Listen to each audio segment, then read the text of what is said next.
Hello everybody. Hey, hope you're all staying warm out there, or hope you're staying inside because it's like 5 degrees out here in New York State today. They say it's gonna be a high of 20, but tomorrow will get better. Anyways, it's a good time to stay inside and work on trains. And I have right here, which I believe is an LBF boxcar. This was sent to me by TheyCallHimDietSeth, and this isn't the box it came in.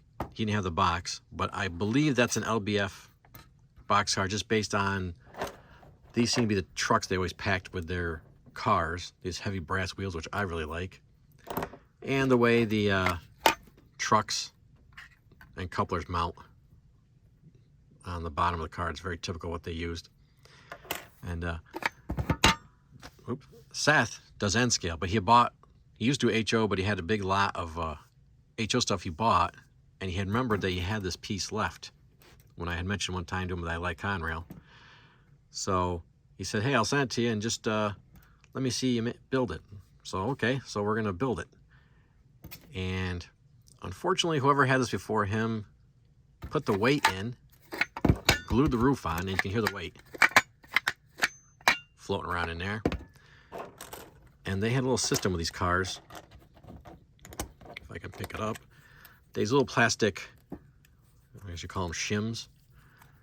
And these would have gone, you put the weight on the floor. You could have glued the weight down if you wanted, but these are meant to be put in like this, pressed in, and you'd glue this plastic piece to the side of the car, and that would hold your weight in. Well, whoever had that didn't do it, so we got 2 spare plastic pieces. And if you know me, you know I never throw anything out. So that goes into the great drawer of 5,000 parts I got. Now the first thing I got to do is you can hear the weight.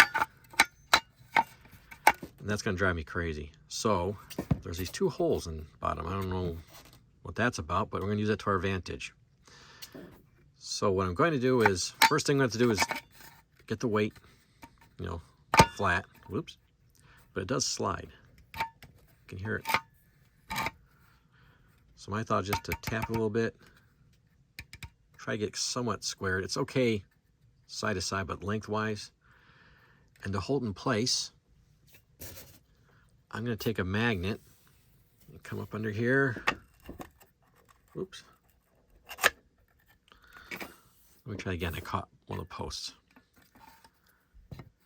So let's just kind of tap a little bit. Just try to somewhat square. Put this magnet under again. Boom. There we go. And now it's held in place. And what I'm going to do is take Walter's glue. Now normally with the glue, you would put this on both parts. You let it sit for like 3 to 5 minutes, and you press the parts together. And this stuff really holds. Plus, and I like doing metal and plastic parts with this because it has a little bit of, it's rubbery. So, it has a little give, so when things are moving and vibrating, it won't break the glue bond. But I'm going to take these holes, and we'll fill them with the goo. And then we'll let that sit for 24 hours, and then we'll continue on the build. All right, cap is off. Like I said, this stuff, it's a good name for it because it is gooey. So we're going to press it in. Try to make it flush, because what this stuff does, it attacks the plastic and bonds with it. But as you can see, it's like when you put honey in your tea. All right, come on. There. And we'll do this side. Bloop.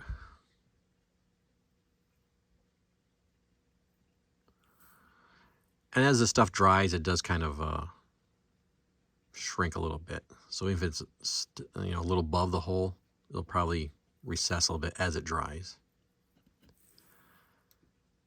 Come on. Like I said, it's like working with adhesive honey. Whoa, come on. There we go. All right. It does have quite a smell, which I don't find too offensive, but you shouldn't really inhale it. Let's get some of these, a little bit of stuff that came off before it sets up. There we go. Okay, so we're going to let that sit for about 24 hours. So it gets a nice, good, solid bond, and then we'll continue the build. Okay, so the glue has dried on this. As you can see, it's recessed a bit in the holes.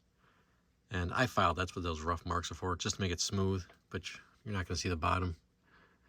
And what originally was holes for the underframe here, and it's got little, as you can see, little pegs right there. That was to guide it. Actually, it goes this way. So I don't know why they enlarged the holes, whoever had this, but that would go in there. And then you'd put your brake pieces, your reservoir and regulator and all that in there. But first we're going to take a look at this is the one that came in this box. So we can get an idea where to place things, plus the instructions are still in this box if I wanted to look in there.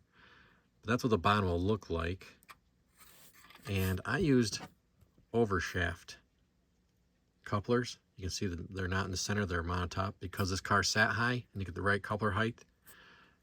So what I'm going to do first is I already cut out the pieces from the sprue. Your coupler and your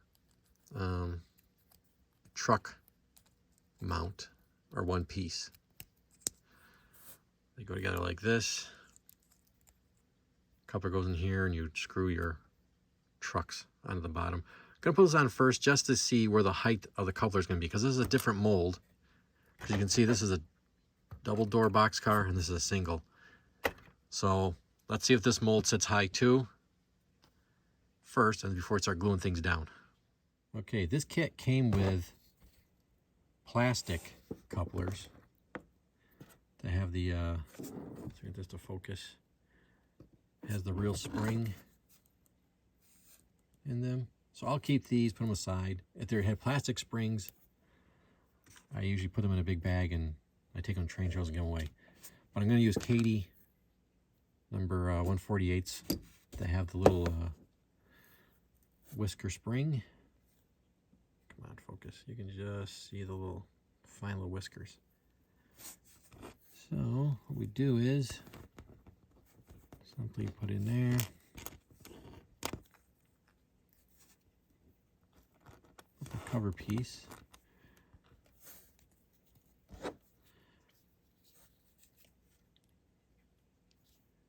And I'm taking forever to do this, but come on, there we go. All right. Just screw that down. And hopefully this is still movable. Yep. Sometimes these kits, you put it too tight. Very good. And I'll do the same with the other one, and then we'll mount it on the bottom of the car. Okay. This is take number 3, by the way, because I'm having a heck of a time putting this together. But anyways, you can see the 3 holes. The middle one's for the screw, and the other one, the smaller ones, are for the truck mount. There's a little peg on that side and that side that helps you align it and keep it in place. Now, I've already got one truck started here on the, there we go. Because it's been such a pain and it's taking me forever to get to align.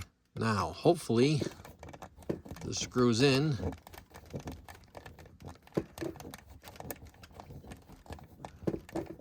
There we go. Doesn't hit the weight.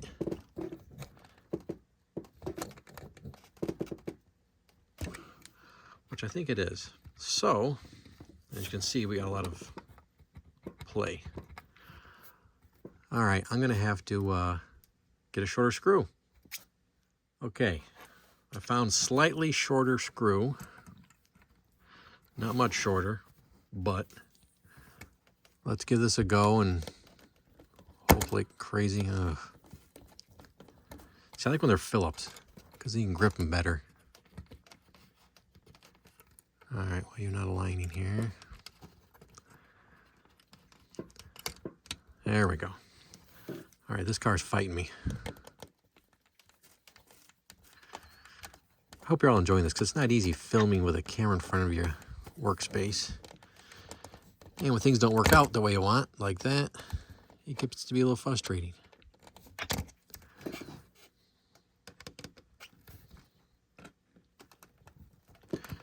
Come on. This is just about the time I missed the old blue box. It's pretty hard not to get those right every time. There we go. Are we finally there? All right, we're getting there. Who doesn't enjoy a over a minute video of a guy trying to put a screw in?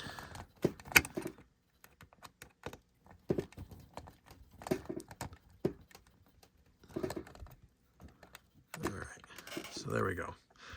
All right, so I'll do the other one and we'll turn it around, put on track, and then check the coupler height. Okay, I just spared you about 10 minutes of me swearing, getting the second truck on.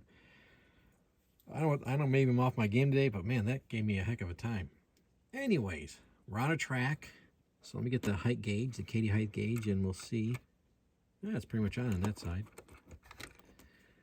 Let's turn her around, get back on the track. And the trip pin's a little low, but otherwise, okay, not too bad. So I'm not going to worry too much about having to mess around with coupler height, I guess. Okay, so here's the bottom. We have the other car that I made before as a reference. And I don't remember what I used to glue that down. Well, I think I used the mounting holes, which were tight, so you could put just a dash of glue in there and it would hold in place. But what I'm going to do is just put some glue on the ribs here. I'll use, I like Gorilla Glue Super Glue. As far as super glues go, you can find everywhere, and it seems to do the best job and doesn't get the hazing very often. You know, a lot of times if there's oils from your hands on a plastic, it'll haze where your fingerprints were. So we'll just put some super glue. Get the cap off real quick. We'll put some on the ends here. Hopefully I don't squirt glue all over the place like an idiot. Put it on the ends. I don't know if that peg will touch anything, but we'll put some on there. Towards the center. Some more towards the ends. Now the thicker ribs hit the bottom, the thinner ones don't.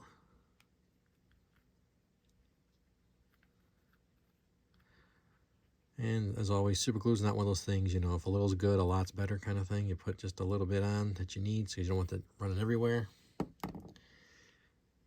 And to help if I turn it around the right way, we'll slide her underneath here.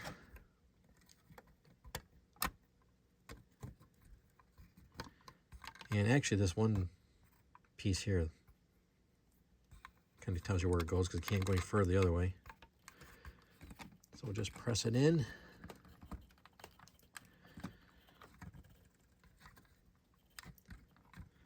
I'll put some weights on that. These little tire weights.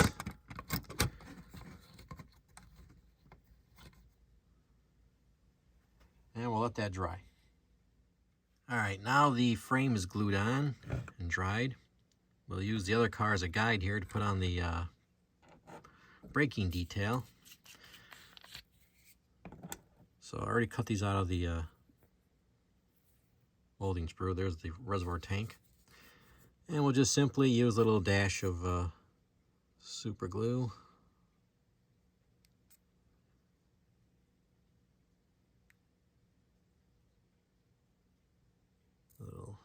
That's a little much. There, a little dab will do ya. That goes in here. Make sure that's aligned. Yep.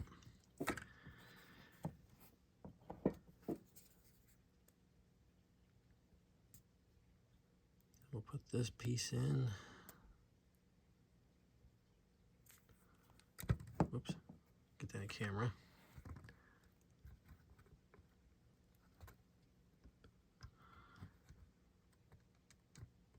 mean, it's not the most detailed underbody, but you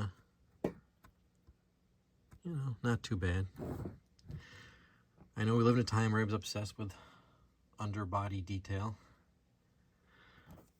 but when's the last time you gone to somebody's train layout and looked at the train cars and said, what's on the bottom? I'm just joking around. I know we love the high-end detail stuff, but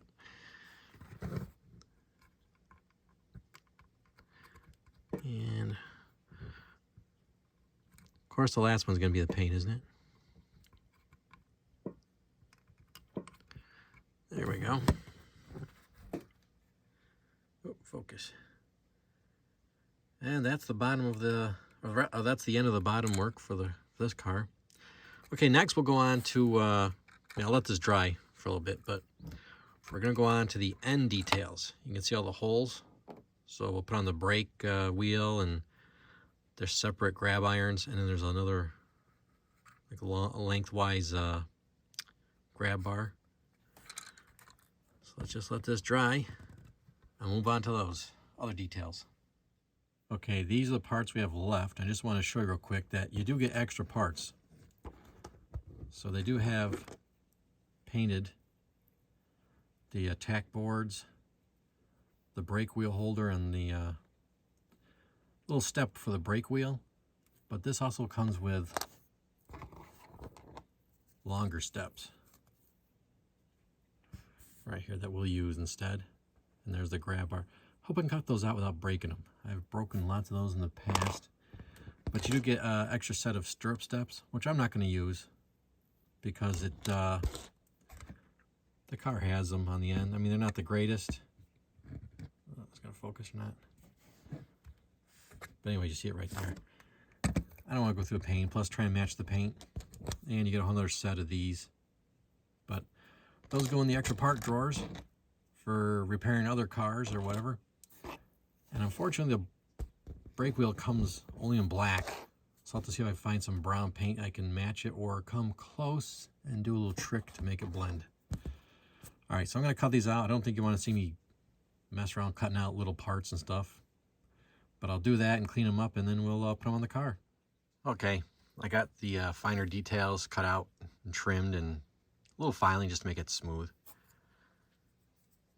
But the brake wheel is black, so the closest color I have is chocolate sprinkle. Sounds delicious, but I don't recommend eating it. We're going to just touch the brake wheel with a little bit of this brown. And hopefully it's close enough. Come on, focus. Splatter that on.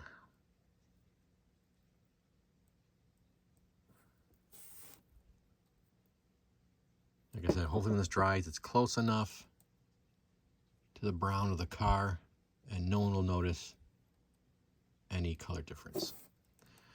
All right. And we'll set that aside. It's kind of shiny. Let that dry. For the finer details, what I'm going to do is put the super glue on a piece of plastic. Put a drop on there.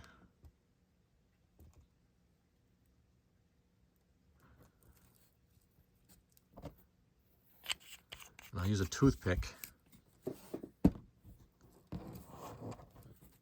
to apply it to the fine little parts. This way you're not getting a ton of glue. Yeah, I'll probably zoom in a little bit, huh? You're not getting a ton of glue from the pieces you want to, that you're using to attach to the car. Come on, focus.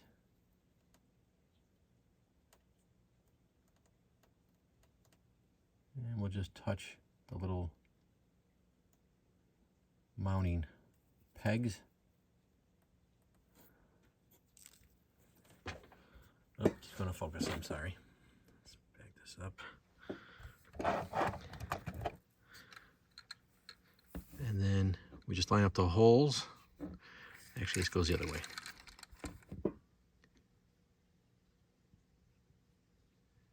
And hopefully it goes in the first time. We don't get glue over everything. Press it in. And there we have, we get better light,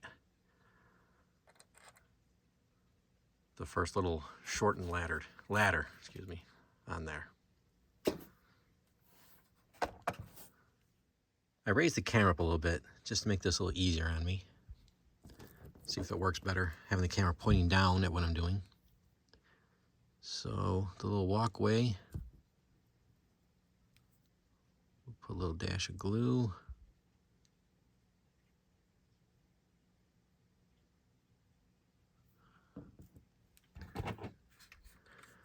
And that goes in those little those little holes above the brake, or the coupler, I mean.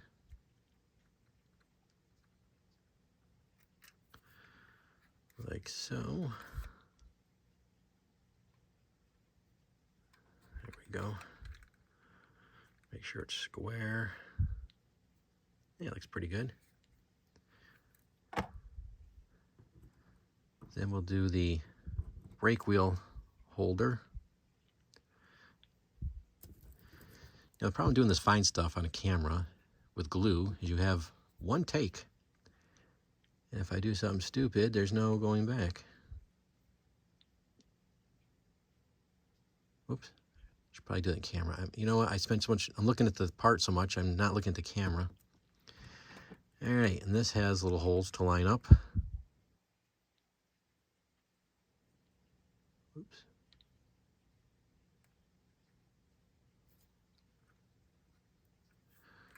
And of course it didn't go like I wanted to.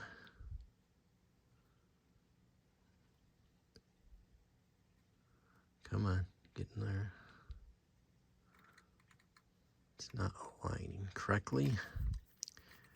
Ugh.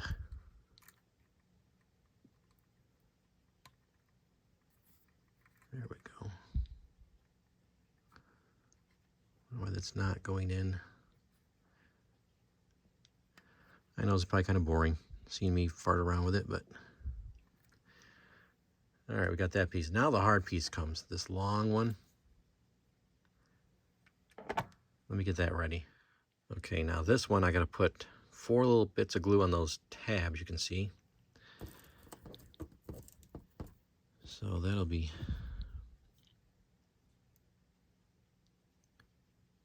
fun. My glue's starting to already dry.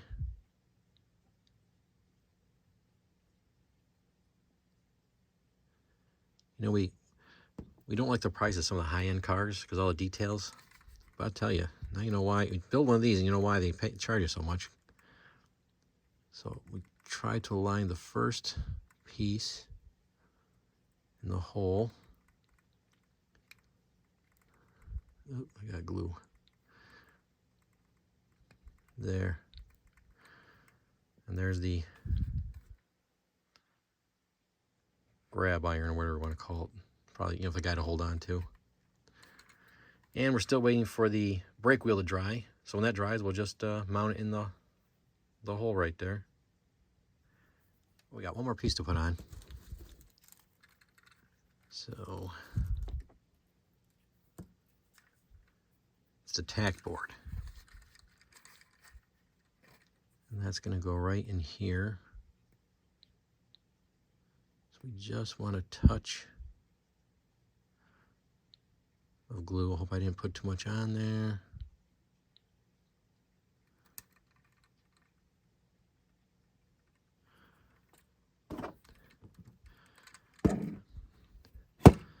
This is when I need like 4 hands.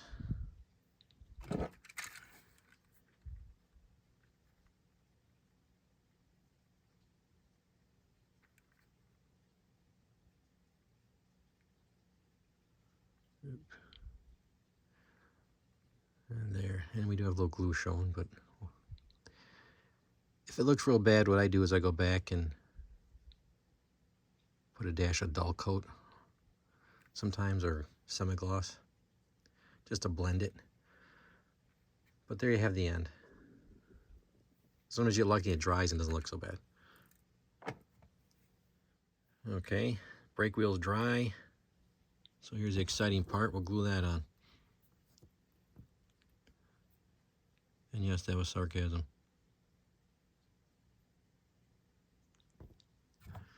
Hopefully that goes in nice and easy. Probably won't because I'm on film.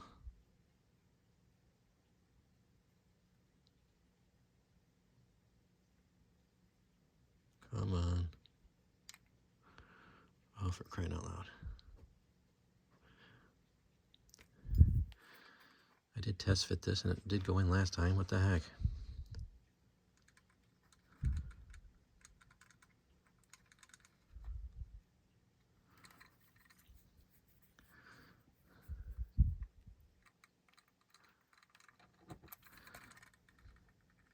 Okay, it doesn't want to go in.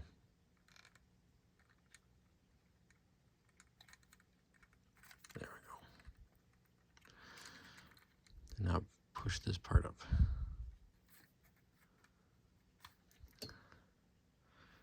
So there we have the wheel. And as you can see, get a little better light, it's not quite the same color. So I have a little trick I do for that. So what I do, if colors aren't matching and the color you want, like this is darker, move my light. You know, the body's darker and the brake wheel's lighter. I take the Tamiya weathering powders. Oop, hit my light. I take a little bit of black. And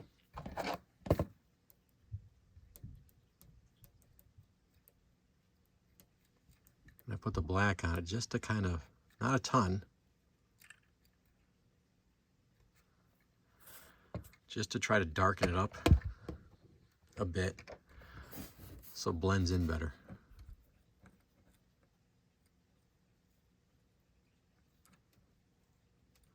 And it's not going to be exact, but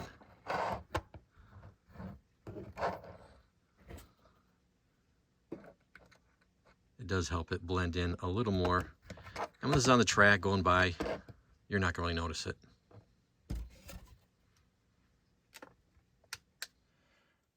And there we have a completed car, because I went ahead and I finished the other end right there. Figured you didn't want to see me have to do both ends.